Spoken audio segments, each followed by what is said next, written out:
भारत के सबसे महत्वपूर्ण फाइटर जेट प्रोग्राम, देश की एयर पावर की उम्मीद और आत्मनिर्भर भारत का सबसे बड़ा प्रतीक तेजस मार्क वन अल्फा अब यहाँ पर मुश्किलों में नजर आता दिख रहा है। अब यही प्रोग्राम भारी डिले, तकनीकी समस्याओं और इंडियन एयरफोर्स की नाराजगी के कारण सवालों के घेरे पर है। इंडियन एयरफोर्स के सोर्सेस के अनुसार हिंदुस्तान एरोनॉटिक्स लिमिटेड ने सबसे बड़ी गलती की सॉफ्टवेयर वैलिडेशन को हल्के में लेकर के। और अब हालात ऐसे हैं कि डिलीवरी जिसकी 2024 में शुरू हो जानी चाहिए थी, वो शायद 2026 में हो पाएगी या नहीं हो पाएगी, इस पर भी इंडियन एयरफोर्स अब आश्वस्त नहीं है। नमस्कार दोस्तों, आप देख रहे हैं आईने हिंदी। आज के इस वीडियो में हम जानेंगे कि तेजस मार्क वन से जुड़ी ऐसी कौन सी समस्या है जिसको इंडियन एयरफोर्स ने पकड़ लिया है, और क्या यहाँ पर इंजन डिले ही जिम्मेदार है, या हिंदुस्तान एरोनॉटिक्स लिमिटेड ने बहुत चीजें छुपाने की कोशिश करी लेकिन अब वो इंडियन एयरफोर्स के हत्थे चढ़ चुके हैं और इंडियन एयरफोर्स इस बार उन्हें माफ करने के मूड में बिल्कुल भी नहीं है। पूरा मुद्दा समझेंगे आज के इस वीडियो में। पहले तो चलिए शुरू करते हैं। देखिए, सबसे पहले समझते हैं तेजस मार्क वन अल्फा इतना अहम क्यों है। तेजस मार्क वन अल्फा भारत के लाइट कॉम्बैट एयरक्राफ्ट तेजस मार्क वन प्रोग्राम का अपग्रेडेड वेरिएंट है। इसे खास तौर पर भारतीय वायुसेना की जरूरतों को ध्यान में रखकर बनाया गया है। इसमें कई बड़े अपग्रेड्स दिए गए हैं, जैसे कि इसमें एडवांस एसा रडार देखने को मिलता है, इलेक्ट्रॉनिक वॉरफेयर स्वीट देखने को मिलता है, beyond visual range missiles capability देखने को मिलती है, और इम्प्रूव्ड एवियोनिक के साथ साथ बेहतर मेंटेनेबिलिटी और डिजिटल फ्लाइट कंट्रोल अपग्रेड्स भी देखने को मिलते हैं। यानी ये सिर्फ एक हल्का फाइटर जेट नहीं है, बल्कि भारतीय वायुसेना की फ्यूचर बैकबोन बनने वाला एयरक्राफ्ट है। भारत ने 2021 में 83 तेजस मार्क वन अल्फा का तकरीबन 48,000 करोड़ रुपए का एक कॉन्ट्रैक्ट एचएएल को दिया था। फिर 2025 में अतिरिक्त जो 97 जेट्स हैं, इनकी खरीद को भी मंजूरी मिली थी। मतलब आने वाले वर्षों में तेजस मार्क वन अल्फा भारतीय वायुसेना की सबसे बड़ी जरूरत बनने वाला है। लेकिन यहाँ पर एक बड़ा सवाल आता है कि ये हमारे लिए इतना जल्दी क्यों जरूरी है, और क्यों इस समय एचएएल इसको डिलीवर नहीं कर पा रही है। देखिए, भारतीय वायुसेना की स्क्वाड्रन स्ट्रेंथ लगातार गिर रही है। भारतीय वायुसेना को कम से कम 42 फाइटर स्क्वाड्रन चाहिए, लेकिन अब यह संख्या 31 के आसपास पहुंच चुकी है, जो लगभग अपने निम्नतम स्तर पर है। पुराने मिग 21 रिटायर हो चुके हैं। जैगवार और मिराज भी धीरे धीरे फेज मैनर में रिटायर किए जाने हैं। ऐसे में तेजस मार्क वन अल्फा से उम्मीद थी कि यह गैप को तेजी से भरेगा, लेकिन अब डिलेज ने इंडियन एयरफोर्स की चिंता को बढ़ा दिया है।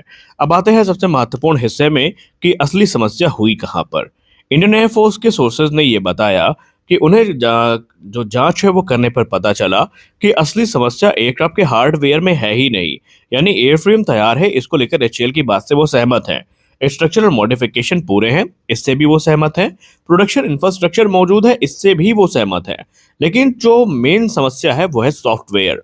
हिंदुस्तान एरोनॉटिक्स लिमिटेड ने शायद ये मान लिया था कि हार्डवेयर इंटीग्रेशन जल्द हो जाएगा, लेकिन मॉडर्न फाइटर जेट में सॉफ्टवेयर ही असली बैकबोन है। आज फाइटर जेट सिर्फ मटेरियल या मेटल स्ट्रक्चर नहीं है, उसके sensors, radar, weapons, flight controls सब सॉफ्टवेयर ड्रिवन होते हैं। अगर रेडार और मिसाइल परफेक्टली कम्युनिकेट नहीं करेंगे, अगर फ्लाइट कंट्रोल कंप्यूटर माइक्रोसेकंड में सही रिस्पॉन्स नहीं देगा, तो एयरक्राफ्ट कॉम्बैट रेडी नहीं माना जा सकता। और यहीं पर एचएएल से गलती हो गई।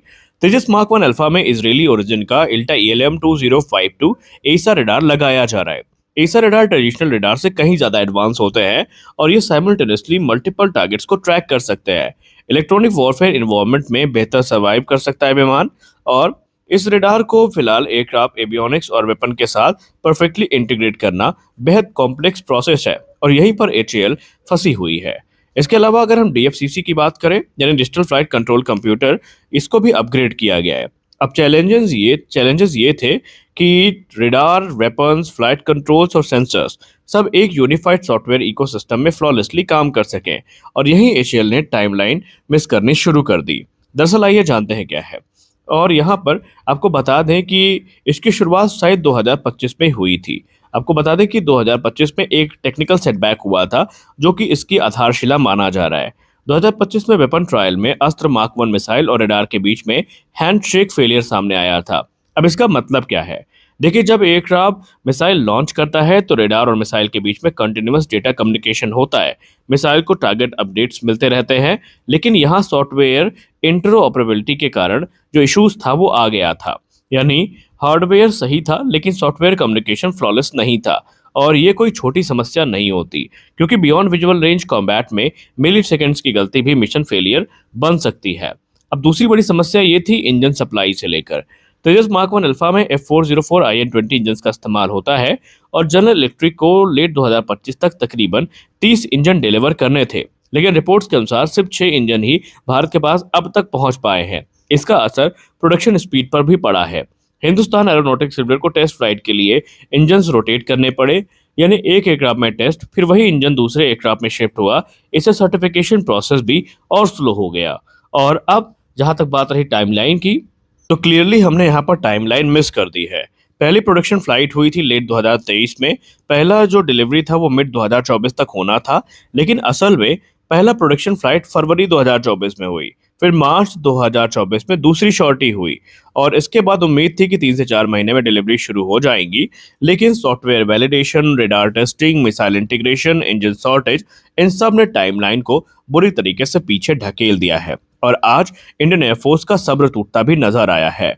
रिपोर्ट अब ये कहती नजर आ रही है कि पहला जो ऑपरेशनल डिलीवरी है वो हमें या तो जून से अगस्त के बीच में देखने को मिलेगी, या फिर वर्स्ट के सिनेरियो में वो 2026 के अंत तक जा सकती है।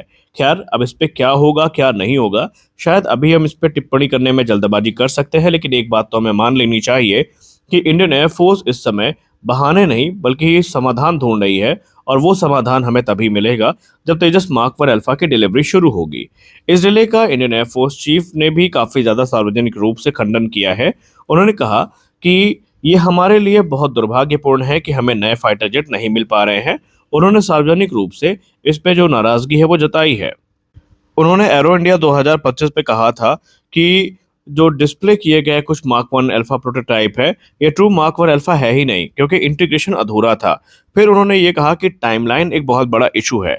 इंडियन एयरफोर्स लगातार स्ट्रेस में है क्योंकि स्क्वाड्रन नंबर तेजी से कम हो रहे हैं, लेकिन समाधान उनके पास नहीं आ पा रहे हैं। अब एचएएल कर क्या रहा है?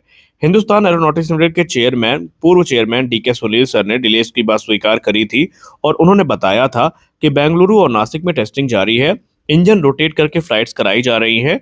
नासिक में तीसरी प्रोडक्शन लाइन शुरू कर दी गई है। इस नई प्रोडक्शन लाइन से सालाना 8 एयरक्राफ्ट अतिरिक्त बनने के लक्ष्य को आगे बढ़ाया जा रहा है। एचएएल उम्मीद कर रहा है कि आने वाले वर्षों में प्रोडक्शन रेट काफी तेजी से स्टेबलाइज होंगे और हम इंडियन एयरफोर्स को तय किए गए नंबर्स में विमान डिलीवर करेंगे। लेकिन अब क्या ये प्रोग्राम खतरे पर है? और लोगों का यही सवाल भी है। संभवतः हम ये तो नहीं कह सकते कि प्रोग्राम खतरे पर है, लेकिन डिलेज ने ये दिखा दिया है कि मॉडर्न फाइटर डेवलपमेंट सिर्फ हार्डवेयर मैन्युफैक्चरिंग से नहीं होता। सॉफ्टवेयर इंटीग्रेशन आज सबसे कठिन हिस्सा बन चुका है। अमेरिका का F-35 प्रोग्राम आज भी इन इश्यूज से परेशान है। यूरोप के कई फाइटर प्रोग्राम अभी इसी समस्या से जूझ रहे हैं। तेजस यहाँ पर अकेला नहीं है, लेकिन कुछ भी हो, यहाँ पर उम्मीद की जा रही है कि एचएएल जल्दी से जल्दी विमानों को डिलीवर करेगा और हमारी समस्याओं का एक समाधान निकलेगा। तो आज के इस वीडियो में बस इतना ही। मिलते हैं अगले वीडियो में, तब तक के लिए जय हिंद।